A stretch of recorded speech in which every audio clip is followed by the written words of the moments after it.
So hello everyone, welcome to our Udaan Bangla channel. আমরা এখানে mock টেস্টের সলিউশন ভিডিও নিয়ে আসছি। তোমরা জানো এই প্লেলিস্টের বাকি সলিউশনগুলো মক টেস্টের রয়েছে, তোমরা চাইলে সেখান থেকে দেখতে পারো গিয়ে। তো টাইম ওয়েস্ট না করে একবারে আমরা মক টেস্টে ডাইরেক্ট ঢুকে যাই। যারা মক টেস্ট দাওনি তারা ডিসক্রিপশনের লিঙ্ক আছে, গিয়ে মক টেস্টটা দিয়ে এসো। এবং পরীক্ষার যদি আগে কেউ দেখো তাহলে আর মক টেস্ট দেওয়ার প্রয়োজন নেই। তারা খুব ইম্পর্টেন্ট কোয়েশ্চেন্সগুলো এখানে তুলে দেওয়া রয়েছে মক টেস্টে। তোমরা জাস্ট সলিউশন ভিডিওটা পুরোটা দেখলে অনেক কটা কোয়েশ্চেন, 20টা মতো কোয়েশ্চেন তোমাদের কাছে ডিসকাসড হয়ে যাবে। এই ধরনের কোয়েশ্চেন পরীক্ষাতে আসতে পারে, তো খুব সাবধানে এবং খুব ভালোভাবে স্কিপ করবে ভিডিওটা, কারণ স্কিপ করা যাবে না, পুরো ভিডিওটা দেখতে হবে। চলো, একটি কুণ্ডলিতে আবিষ্ট তড়িৎচালক বল নির্ভরশীল নয় কার উপর? আমরা জানি আবিষ্ট তড়িৎচালক বল ই কত হয়, ডিফাইডিটি বা এন ডিফাইডিটি বলতে পারো। ফাই হচ্ছে ফ্লাক্সের চেঞ্জটা। আচ্ছা, ফাইয়ের জায়গায় আমরা বি ডটেও করে দিতে পারি অনেক সময়, তাই না? এটা করে দিতে পারি মানে এটাই আমরা করি।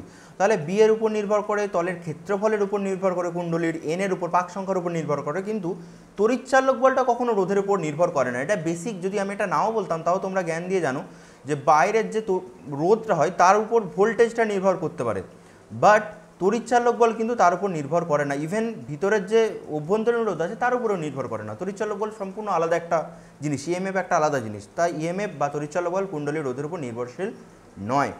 আচ্ছা, আবেশী তড়িৎচালক বলের ব্যঞ্জক ঋণাত্মক থাকে। আমরা জানি যে ই কত থাকে, E equal to minus N ডিভাইডিটি। এটা তো আমরা ফ্যারাডের সূত্র বসিয়ে দিলাম, লেঞ্জের সূত্র হলে এটা নেগেটিভ হয়ে যেত, সে যাই হোক। তো এখানে নেগেটিভ চিহ্নটা কেন ব্যবহার করা হয়? তোমরা জানো যে নেগেটিভ চিহ্নটা এই কারণে ব্যবহার করা হয়, তার কারণ যখন তড়িৎচালক বল আবিষ্ট হচ্ছে তখন যে কারণে সেটা সৃষ্টি, সেই কারণটাকে বাধা দেওয়ার চেষ্টা করছে। এটাই লেঞ্জের সূত্র। লেঞ্জের সূত্র যদি হুবহু বলতে চাই তাহলে আবিষ্ট তড়িৎচালক বল যে কারণে সৃষ্টি হয় সেই কারণটাকে বাধা দিতে চাই সবসময়।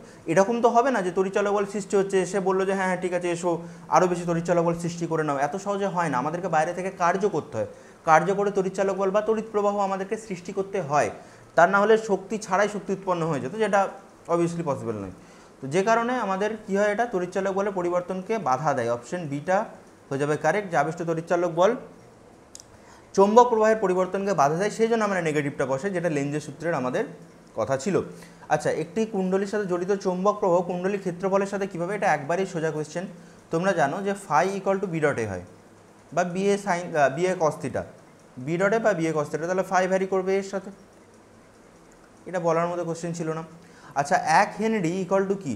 আচ্ছা, হেনরি কার একক তোমাদের মনে আছে? সাবেশাঙ্কের একক কিন্তু হেনরি, এল এর একক হচ্ছে হেনরি। তাহলে এল ইকুয়াল টু কত হয়? ফাই বাই আই, তাই না? তাহলে ফাইয়ের একক কি? ওয়েবার বাই হচ্ছে অ্যাম্পিয়ার। তাহলে কত দাঁড়াবে এটা? Weber by ampere. আচ্ছা, এটা কোথা থেকে এলো মনে আছে তো নাকি? ফাই ভ্যারিজাস আই, এগুলো মনে রাখবে, সূত্রগুলোর জন্য একটা মাইন্ড ম্যাপ বানিয়ে নে। সূত্র ভুলে গেলে ব্যাস সব হয়ে গেল। Phi equal to L into I. তোদের এমসিকিউ এ সূত্রগুলোকে মনে রাখতে হবে। আর ভাবিস না যে যেই মেন্স, যেই অ্যাডভান্স বা ডাব্লিউবিজি এই লেভেলের কোশ্চেন হবে না, বোর্ডসের বাকি ছেলেদের কথাও ভাবতে হবে। এন্ট্রান্স তো খুব কম ছেলে দেয়, তাহলে এমন কোশ্চেন হবে না যে মানে হাতি ঘোড়া বিরাট কিছু কমপ্লেক্স কোশ্চেন চলে আসছে, এরকম না। কোয়েশ্চেন সোজা হবে যাতে সবাই অ্যান্সার করতে পারে, কিন্তু তার জন্য বেসিকটাই তোদেরকে জানতে হবে। দেখা গেল যে খুব ভালো ভালো এক্সাম্পল, হাই কোয়ালিটির এক্সাম্পল করে চলে গেলি, বাট কোয়েশ্চেন এসছে একবারে লো কোয়ালিটি, বা লো কোয়ালিটি বলাটাও ভুল, বেসিক লেভেলের কোয়েশ্চেন, তো তখন করতে পারলি না, তখন কিন্তু মুশকিল হবে। বাড়িতে এসে বলতেও পারবি না যে কী কারণে অ্যান্সার করতে পারিসনি। যখন বলবি সোজা হয়েছিল তখন বাবা মা ধরেই পেঁদাবে যে তুমি হাই কোয়ালিটির করবে, এক্সাম্পল করবে, একটা নিজেরটা বোর্ডসের আগে করো ঠিকঠাক করে। আচ্ছা, তারপর একটা দেখ, 4 অ্যাম্পিয়ার তড়িৎ পরিবহনকারী একটি 50 মিলি হেনরির আবেশক কী পরিমাণ শক্তি সঞ্চয় করে? আমরা জানি শক্তি কত হয়, শক্তি W equal to half L I square, এটা জানি তো।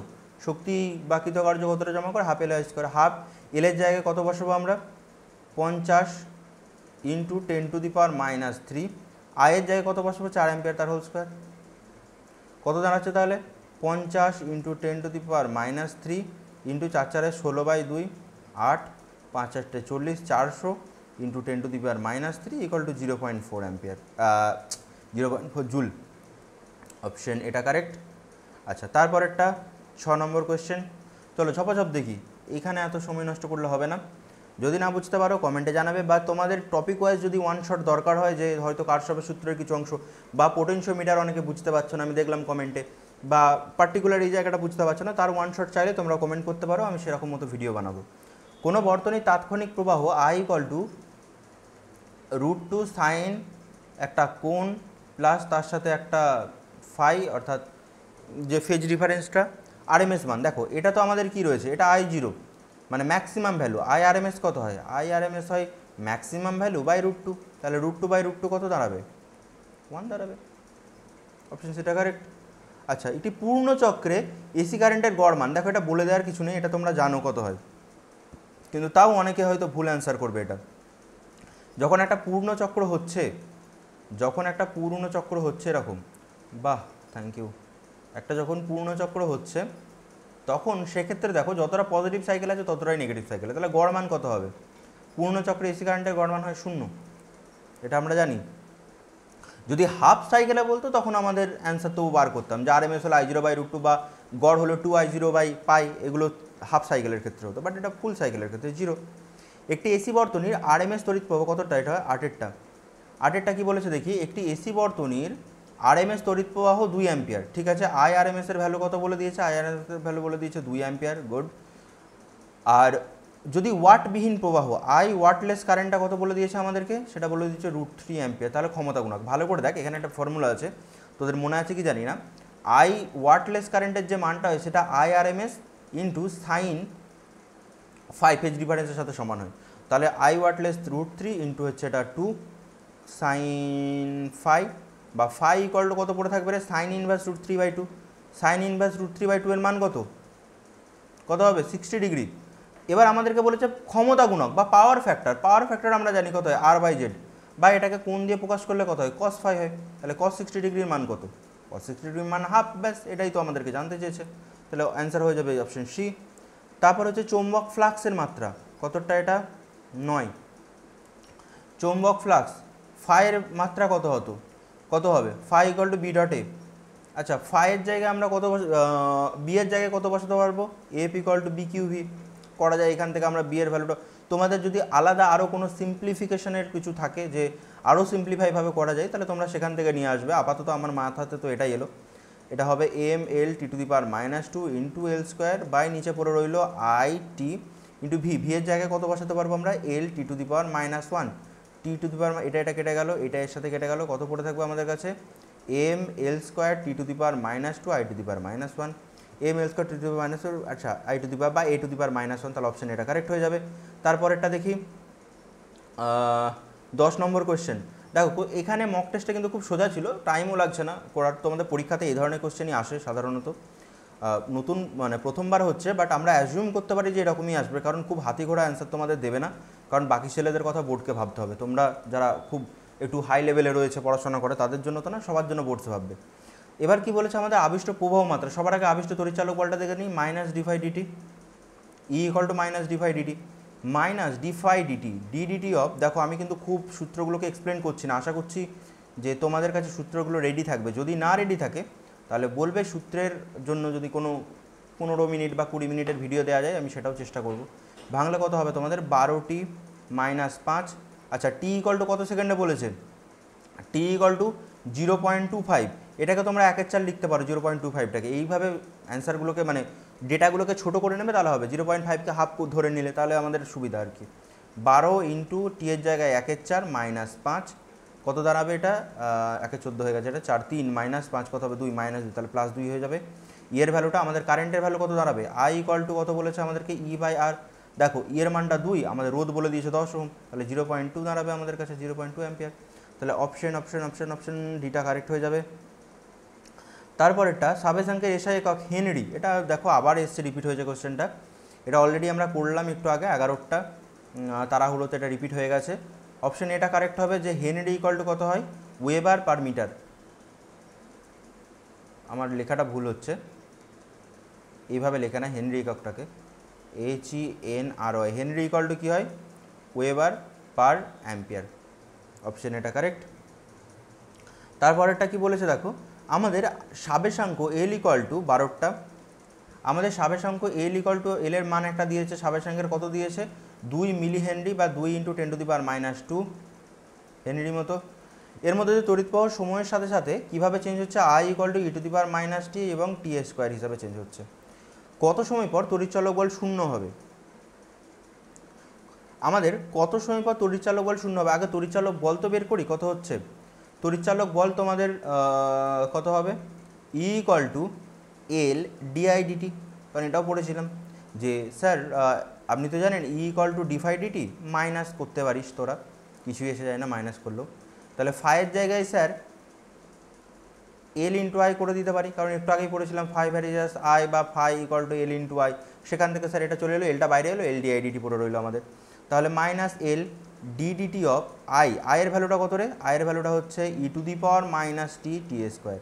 তাহলে এটা ইউ ইন্টু ভি এর ডেরিভেটিভ, তোরা জানিস ইউ ইন্টু ভি এর ডেরিভেটিভ কত হয়, মাইনাস এল, প্রথম একটাকে রাখতে হবে, E to the power minus টিটাকে রাখ, টি স্কোয়ারের ডেরিভেটিভ হচ্ছে two T minus E to the power minus T, E to the power minus T এর ডেরিভেটিভ করছি আর minus one into T square. তাহলে এই মোট তড়িৎচালক বলটা ইটাকে বলেছে আমাদের শূন্য হবে কত সময় পর, তাহলে টি এর ভ্যালুটা আমাদেরকে বের করতে হবে। ইটা যদি শূন্য হয়, দেখ এলটা শূন্য হয়ে গেল, E to the power minus টিটাকে কমন নিলে E to the power minus টি কত পরে রইল, two T minus T square equal to শূন্য হলো। তাহলে এখান থেকে টি টু দি পাওয়ার মাইনাস টিটা শূন্য হবে না কখনো, কেন, কারণ ই টু দি পাওয়ার মাইনাস টি কেন শূন্য হবে না একটুখানি ঝপ করে বলে দিই, যদি শূন্য হতো তাহলে দুদিকে এল এন নিলে equal to L N zero, L N জিরোর ভ্যালু কত, ইনফিনিটি হয়ে যেত, যেটা পসিবল নয়, এটা হচ্ছে নট পসিবল।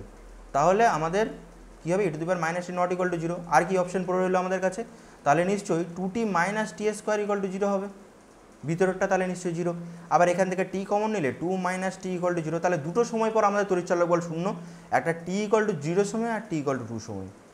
যদি এরকম ডেটা দেয় যে একটা দুটো পরপর দিল, 2 1 এবং 2 0 দিল, তাহলে আমরা এটা করবো 2 0, যে 2 0 সময় পর আমাদের কত হবে, এই দুটো সময় আমাদের তড়িৎচালক বল শূন্য হবে। হয়েছে 12টা 13টা 13টা 13টা 13টা ঝপাঝপ দেখি 13টা কী বলেছে। আচ্ছা 13টা বলেছে সলিনয়েডের চৌম্বক ক্ষেত্রে প্রতি একক আয়তনে সঞ্চিত শক্তি, দেখ প্রতি একক আয়তনে সঞ্চিত শক্তি আমরা বের করেছিলাম কত, half mu B square by two mu zero, B square by mu naught. সলিনয়েডের ক্ষেত্রে সঞ্চিত শক্তি এটা পেয়েছিলাম, তাই না?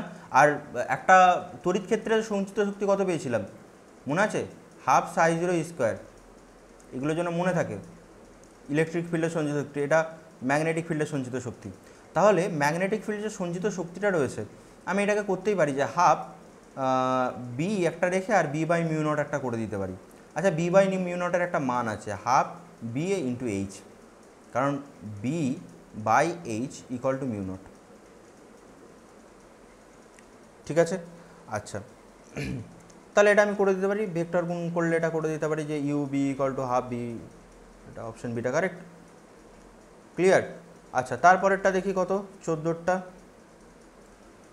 14টা কি বলেছে দেখো, আমাদের একটি কুণ্ডলিতে টি সময়ে তড়িৎ প্রবাহ প্লাস আই থেকে পরিবর্তিত হয়ে মাইনাস আই হয়েছে, কুণ্ডলীর আবিষ্ট তড়িৎচালক বল ই, তাহলে তড়িৎচালক বল ই ইকুয়াল টু কুণ্ডলীর সাপেক্ষাঙ্ক এল ডিআই ডিটি, মানে আয়ের পরিবর্তন বাই হচ্ছে টি এর পরিবর্তন, এল ডিআইয়ের জায়গায় কত লিখবো, যে আই মাইনাস মাইনাস আই পরিবর্তন হয়েছে কত সময়ে, টি সময় হয়েছে, তাহলে ই ইকুয়াল টু কত, L into two I by T, বা আমাদের এল এর ভ্যালু চলে এসেছে, তাহলে ইটি বাই টু আই কত পড়ে থাকবে, ইটি বাই টু আই, অপশন সিটা কারেক্ট হয়ে যাবে। আচ্ছা তারপরে 15টা কি বলেছে দেখো, কোনো সলিনয়েডের পাক সংখ্যা দ্বিগুণ করা হলে সাবেশাঙ্ক কত হবে, সাবেশাঙ্কটা দেখো পাক সংখ্যার স্কোয়ারের সাথে সমানুপাতিক হয়। সবসময় এই জিনিসগুলো ফর্মুলাগুলোকে মনে রাখবে, একটা বড় মতো ফর্মুলা ছিল তোমাদের, সেই ফর্মুলা থেকে এটা ছিল যে কোনো সলিনয়েডের ক্ষেত্রে, একটা সলিনয়েডের ক্ষেত্রে তার পাক সংখ্যা যদি এন হয় তাহলে তার সাবেশাঙ্কটা সবসময় এন স্কোয়ারের ঘাতে সমানুপাতিক হয়, এটা তোমাদের কিন্তু ছিল ফর্মুলা। তাহলে L1 by L2 equal to কত দাঁড়াবে, N1 বাই N2 তার হোল স্কোয়ার। আমাদের কি বলেছে যে পাক সংখ্যা দ্বিগুণ করেছে, তাহলে হাফ করে দিয়েছে, মানে নিচে 2 উপরে 1, কারণ এটা n হলে এটা 2n হয়ে যাবে, তাহলে 1 4, তাহলে L2 কত হয়ে যাবে 4L1, তাহলে 4 গুণ হয়ে যাবে, পাক সংখ্যা দ্বিগুণ হলে এটা 4 গুণ হয়ে যাবে। আচ্ছা তুল্য আবেশাঙ্ক, আমাদের কিছু তোমাদের আবেশ দিয়েছে, বর্তনী দিয়েছে, এবং সেখানের মধ্যে 15-16 নম্বর হবে, সেগুলোকে আমাদের দেখো তুল্য আবেশাঙ্ক বলেছে। তোমরা জানো এই ধরনের সার্কিট একটা সমান্তরাল সার্কিট, এইগুলো আমি বারবার 3টে এক্সাম হলো, 3টে এক্সামে এই ধরনের কোশ্চেন ফেলা হয়েছিল, এবং এই আবেশ কুণ্ডলীগুলো এইগুলো সবসময় রোধের মতো কাজ করে, রোধের যেরকম সমবায় এখানেও সেম সমবায়ের কাজ করে। 3টে সমান্তরালে থাকলে কত হয়ে যাবে, 1 by L equivalent equal to 1 by L1 plus 1 by L2 plus 1 by L3, তাহলে 3 3, এল ইকুইভ্যালেন্ট কত বেরোবে, 1 বেরোবে, এটা আমাদের অপশন ডিটা কারেক্ট। আচ্ছা ঘূর্ণিপ্রবাহ প্রক্রিয়ায় কী পরিমাণে তাপ উৎপন্ন হয়, দেখো ঘূর্ণিপ্রবাহ তোমাদের এডি কারেন্ট যদি মনে থাকে তাহলে তোমরা জানবে যে একটা এরকম বাক্স থাকে, একটা বক্স, সেই বক্সটাকে কী হয় কিছুটা চৌম্বক ক্ষেত্রের মধ্য দিয়ে যদি নিয়ে যায় তাহলে তার মধ্যে একটা তড়িৎ প্রবাহ সৃষ্টি হয়, যার জন্য ভিতরে একটা হিট জেনারেট হয়। এবার এই হিটটা নর্মালি একটা বেসিক জুল হিট, H=I²RT, একটা জুল হিট হয় এটা ভিতরে, আর অন্য কোনো ধরনের হিট হয় না। আর হিট নর্মালি হয় জুল জুল ক্রিয়ার কারণেই, অন্য কিছু কারণে হয় না হিট। তো I²RT হয়ে যাবে আমাদের অপশন সিটা কারেক্ট, I²RT। 18টা কি বলেছে আমাদের দেখি, 18টা আমাদেরকে বলেছে ঘূর্ণিপ্রবাহের সাহায্যে নিচের কোন ত্রুটি শনাক্ত করা যায় না। তলের ফাটলটাকে শনাক্ত করা যায় না ঘূর্ণিপ্রবাহের কারণে, শূন্যতা ভিতরে যদি না থাকে তাও ঘূর্ণিপ্রবাহ কিছুটা চেঞ্জ হয়, যদি ভাঁজ থাকে বা স্তর যদি কিছু চেঞ্জ হয় সেগুলোকে শনাক্ত করা যায়, কিন্তু তলের মধ্যে হালকা ফাটল থাকলে সেটা ধরা যায় না। এটা মনে রাখবে, অপশন ডিটা হবে আমাদের কারেক্ট। এগুলো ডেটা, মানে ডেটা কোশ্চেন এগুলো। ঘূর্ণিপ্রবাহ নিচের কোন ধর্মটি পরিমাপের জন্য ব্যবহার করা হয়? তড়িৎ চৌম্বক রোধাঙ্ক, তড়িৎ প্রবাহিতা, দৃঢ়তা ব্যবহার করা হয়। এইটার জন্য তড়িৎ প্রবাহিতা মাপার জন্য ঘূর্ণিপ্রবাহ ব্যবহার করা হয়, চৌম্বক রোধাঙ্কের জন্য ব্যবহার করা হয়, এবং দৃঢ়তার জন্য ব্যবহার করা হয় না, আকারের জন্য ব্যবহার করা হয়। তাহলে দৃঢ়তাটা হবে অ্যান্সার। সাবেশাঙ্কের মাত্রা 19এরটা, সাবেশাঙ্কের মাত্রা দেখো, মানে এল এর মাত্রা চেয়েছে আমাদেরকে, ফাই ইকুয়াল টু কত, L×I।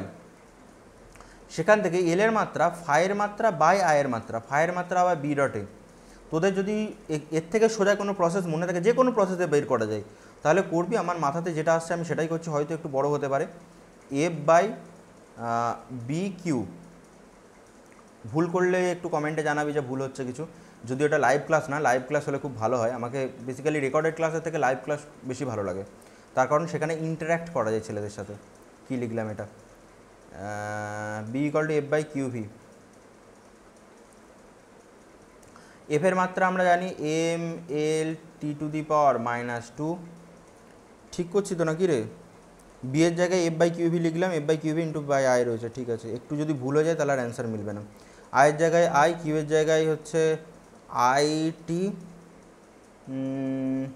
ভি এর জায়গায় L⁻⁻1, টিটি এখানে উঠলো আমার, নিচে পড়ে রইল একটা এলের সাথে উঠলো mL²T⁻², নিচে I² আছে, তাহলে I⁻², mL²T⁻², I⁻², আছে, সরি, mL²T⁻², I⁻² আছে। তাহলে আমাদের অপশন কোনটা কারেক্ট হয়ে যাবে? mL²T⁻², I⁻², mL²T² আছে, তাহলে কোনোটাই না, ডিএরটা কারেক্ট করে দাও। কোনোটাই নয় তো, কোনোটাই মিলছে না, ঠিক আছে। চল সাবমিট করে দিবি, ইউজ করে যেরকম করে করতে হয় তোরা করে নিবি, এবং যদি কিছু তোদের চাই, কোনো ডিমান্ড থাকে তাহলে বলবি। দেখা হচ্ছে পরবর্তী ভিডিওতে। লাইক যদি চাস করে দে, সাবস্ক্রাইব যদি চাস করে দে, মানে করলে ভালো লাগবে আর কি, যে এফর্টটা হচ্ছে সেটা মনে হবে জাস্টিফাইড, ঠিক আছে। চল দেখা হচ্ছে পরবর্তী ভিডিওতে, টাটা।